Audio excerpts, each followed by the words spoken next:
네, 안녕하세요, 선생님. 10장 온라인 수업과 인공지능 디지털 수업에 대해서 요약 정리해 드리도록 하겠습니다. 그 온라인 수업 또는 인공지능 디지털 수업의 개론서 내용이 최근에 많이 보강되고 있습니다. 주요한 내용은 온라인 수업, 그리고 온라인 수업의 종류 설계, 디지털 수업, 인공지능 디지털 수업, 그리고 생성형 인공지능, 디지털 교과서, 이에 관련된 SDG4, 디지털 리터러시, 그리고 블룸의 완전학습에 대한 내용입니다. 핵심적인 것은 각 교과 선생님 담당하시는 교과의 디지털 수업 모형을 만들 수 있어야 된다는 게 핵심적인 그런 내용입니다. 보도록 하시죠. 온라인 수업 그러면 정보통신 기술을 이용해 가지고 선생님들이 여러 가지 학습제 상호작용 그런 학습 내용을 설계 수업하는 형태이죠. 온라인에서. 그래서 이 온라인 수업의 유형은 동기식 그리고 비동기식 그리고 혼합형이 있습니다. 동기식이라는 것은 실시간으로 선생님들을 학생들하고 이렇게 수업을 진행하는 것이죠. 대표적으로 줌, 웹엑스 같은 걸 통해 가지고 실시간 수업하는 것이고, 비동기식은 녹화된 겁니다. 통상적으로 인강이라고 얘기하는 것이죠. 근데 여기서 중요한 것은 자기주도 학습, 시간 제약이 없음 그러는데 학생들의 그 의지 이런 부분이 굉장히 중요한 부분이 비동기식 수업입니다. 그리고 혼합형은 블렌디드 하이브리드 러닝, 통상적으로 많이 들었죠. 기존의 블렌디드 러닝 같은 경우는 오프라인 수업에 온라인 수업을 좀 보완적으로 통합하는 방식이었습니다. 좀 느낌이. 하이브리드는 이걸 동시에 시작한다는 겁니다. 온라인과 오프라인을 동시에. 근데 실질적으로 하이브리드를 하면은 선생님들이 본 강의와 온라인 강의를 두 가지 다 신경 써야 되기 때문에 그렇게 쉬운 강의는 아닌 것 같습니다. 블렌디드 러닝, 하이브리드 러닝, 그리고 혼합형이다. 그래서 교수학습 원리 이렇게 했는데, 이러한 온라인 수업에서는 인지부화 이론이 적용되죠. 콘텐츠는 명확하게 하고, 그리고 시청각, 시각, 자료 균등이 필요하다. 그러니까 여러 가지 우리 감각을 균형 있게 그리고 효과적으로 여기서 분산을 잘 해야 된다는 그런 내용이고, 멀티미디어 학습 이론은 마이어의 원리가 적용되는데, 근접성의 원리, 일관성의 원리 이런 부분이 적용됩니다. 근접성은 좀 공간 시간이 가까울수록 학습 효과가 높다는 것이고, 일관성 원리는 좀 배제되는 것, 좀 안 좋은 것들을 좀 배제시킨다는 겁니다. 그랬을 때 학습에 대한 도움이 된다. 이런 게 멀티미디어 학습 이론의 마이어의 원칙 이론입니다. 그리고 당연히 이러한 수업 형태는 구성주의 원리, 그러니까 PBL이나 프로젝트 기반 학습 등등에 적용될 수 있겠죠. 그래서 기저 이론이라 그럴까요? 인지 부화 이론, 멀티미디어 학습 이론, 구성주의 학습 이란 작용이 적용되고 있다. 이렇게 보시면 되겠습니다. 자, 그리고 학습 목표 이렇게 얘기할 때는 블룸의 인지 영역, 그래서 블룸의 분류 이렇게 기억, 이해, 적용, 분석, 평가, 창출, 상세한 내용은 하지 않겠습니다. 여튼 이제 블룸의 교육 목표 이런 부분이 학습 목표를 명확하게 하고 측정 가능의 기준을 널리 많이 사용되고 있다. 이 정도만 알고 있으면 되겠습니다.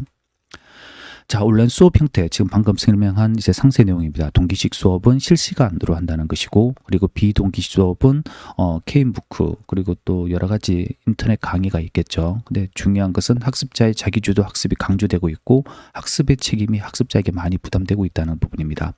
그리고 혼합형 수업 병행이 되는 겁니다. 온 오프라인이 병행이 되는 것, 블렌디드, 하이브리드 될 수 있고, 그리고 최근에 하이플렉스라는 수업이 나오죠. 다름이 아니라 여러 가지 이런 방식이 있는데 이것을 학생이 스스로 자율적으로 선택한다는 겁니다.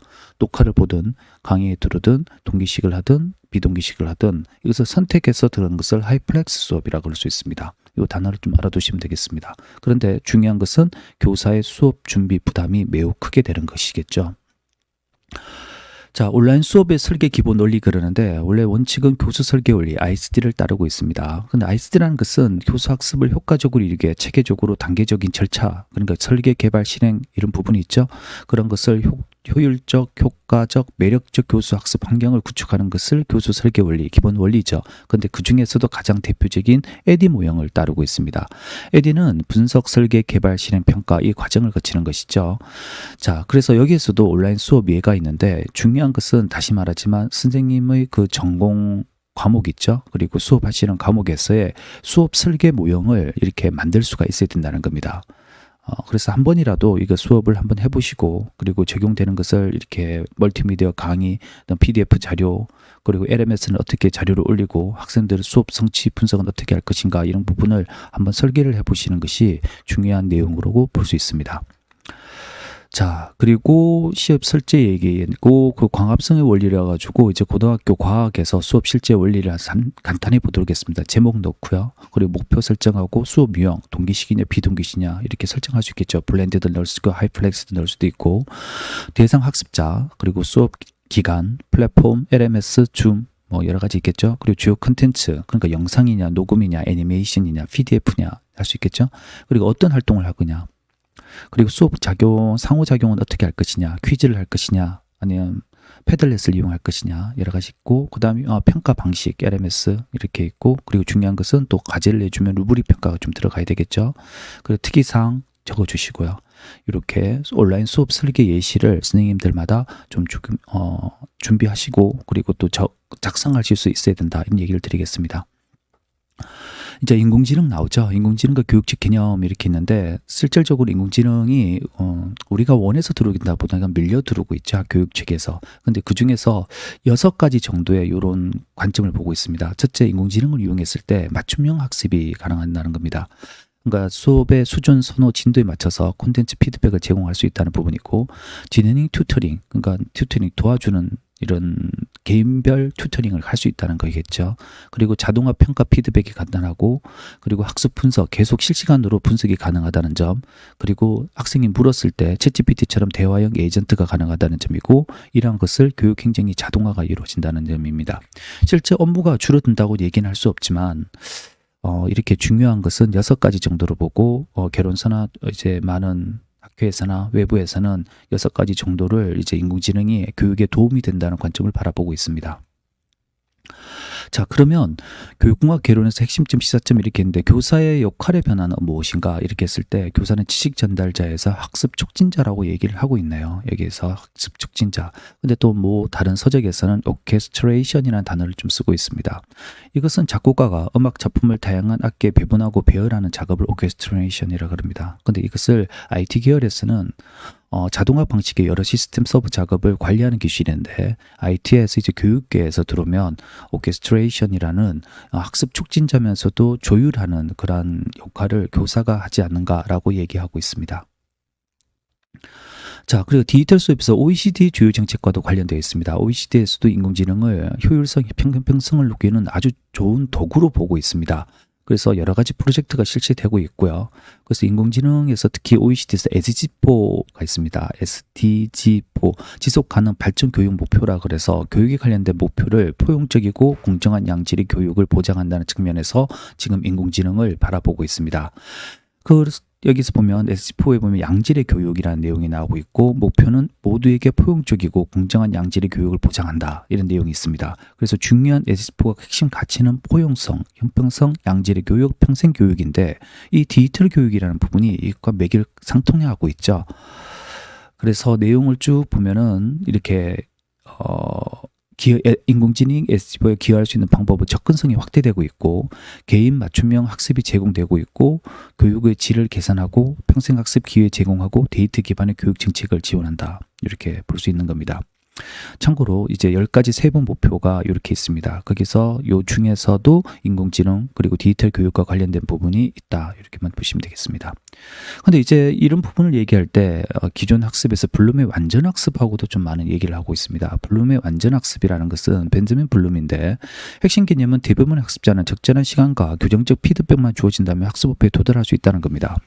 그래서 블룸 학습에서 대부분의 학생들은 충분히 학습 시간과 적절한 학습 지원을 주어지면은 학습 목표를 완전히 달성할 수 있는데, 누구나 적절한 시간과 자원을 주어진다면 이런 할 때 했을 때 여기에서 특징이 뭐냐, 학생에 맞는 자료, 그 부분을 지원해 줄 수 있고, 이런 부분이 시간과 그리고 학습에서 학습 성취에 많은 도움이 될 수 있다는 부분입니다. 그래서 이 내용이 보면 인공지능과 디지털 교육지에서 개별 학습 경로를 설계하고 자동화된 피드백을 제공하고 지속적 진단 평가 주고 보충 자료를 주니까 블룸의 완전 학습에 이 부분도 맥을 상통하고 있다, 이렇게 보시면 되겠습니다. 자, 그리고 디지털 리터러시 참 많은 내용이 나오고 있죠. 디지털 리터러시는 실제 너무 어렵게 바라보지 마시고 디지털 환경에서 정보를 이해하고 비판하고 평가하고 활용하는 거죠. 그리고 책임 있게 소통하는 능력, 통상적으로 알고 있습니다. 근데 여기에 선생님들이 알고 계시는 기술적 능력, 정보 활용, 미디어 리터러시도 있고 커뮤니케이션 능력도 있는데, 여기에 디지털 윤리라는 부분과 창의성, 창의력에 도움이 된다는 부분이 좀 더 들어와 있습니다. 그러니까 우리가 예상하고 바라보는 관점에서 디지털 윤리를 윤리 부분, 창의력 부분이 더해진다고 이렇게 생각하면 되시겠습니다. 그래서 이런 부분이 자연스럽게 디지털 교과서로 넘어가고 있죠. 근데 디지털 교과서와 인공지능 디지털 교과서는 조금 차이가 있습니다. 디지털 교과서는 전통적 종이를 이제 전자책으로 생각하면 되겠죠. 근데 인공지능 디지털 교과서는 학습자 데이터 분석을 해가지고 어떤 수준, 선호, 학습 스타일에 맞춘 콘텐츠를 제공한다는 겁니다. 그러니까 맞춤형으로 된다는 것이죠. 그리고 이 부분이 이제 블룸의 완전 학습도 관련되고요. 그래서 역할을 보시면은 디지털 교과서 보시면 학습자 진단, 맞춤형 콘텐츠 제공, 실시간 피드백, 그리고 학습 경로 조정, 인터랙티브 학습, 학습 동기 부여 이렇게 내용이 나오고 있습니다. 이런 것이 인공지능 디지털 교과서의 이제 주요 기능이다 이렇게 설명했는데 핵심적인 것은 이런 것을 하려고 그러면 무엇이 필요하죠? 데이터가 필요합니다. 그리고 업무량이 많이 증가되고 있고 그리고 실제적으로 이것을 활용하면서의 수업에 이제 현장에서 적용이 되냐는 것이죠. 그래서 여러 가지 지금 혼란이 좀 있는 부분이 있습니다. 자, 그리고 교육에서에서 생성형 인공지능은 뭐냐? 생성형 인공지능을 활용한다는데 기존 데이터를 바탕으로 새로운 텍스트, 이미지, 음성, 영상을 생성하는 겁니다. 그래서 지금 제 이 파일을 가지고 인공지능에다가 파워포인트 제작이나 이런 툴에 넣으면 자동으로 파워포인트가 되고 또 자료를 넣으면 음성이나 영상을 만들 수가 있게 되는 것이죠. 그래서 실제 활용에서 보면 교수 학습 자료가 제작되고 맞춤형 학습 지원, 언어 학습, 창의력, 사고 촉진, 평가 보조, 교사 행정 업무 경감 등 유사죠. 이런 내용의 인공지능이 적용될 수 있다. 이렇게 내용이 나오고 있습니다. 네, 그리고 참고 자료로 헐루시네이션에 대해서 소개해 드리도록 하겠습니다. 헐루시네이션은 이제 원래 의학 용어입니다. 근데 외부의 자극, 실제 없는 거죠. 소리, 영상, 냄새, 촉감 등이 실제 없지만 실제처럼 경험하게 되는 겁니다. 이 내용이 인공지능 분야에 지금 또 소개되는데 인공지능이 사실이 아닌 내용을 마치 사실인 것처럼 만들어내는 현상을 헐루시네이션이라고 얘기하고 있습니다. 자, 그래서 여러 가지 이러한 문제들이 있기 때문에 정보 신뢰의 문제, 윤리의 문제, 디지털 격차, 교사 역할 변화, 개인정보 보호 등 다양한 문제점이 있고 그리고 한계도 가지고 있다. 이렇게 예를 드리겠습니다. 결론 및 요약으로 얘기 드리면 생성형 인공지능은 교육 혁신의 강력한 도구이다. 그러나 책임감 있는 활용과 인간 중심의 교육 철학이 조화되어야 된다. 이렇게 하면서 강의를 마치도록 하겠습니다. 선생님 감사합니다.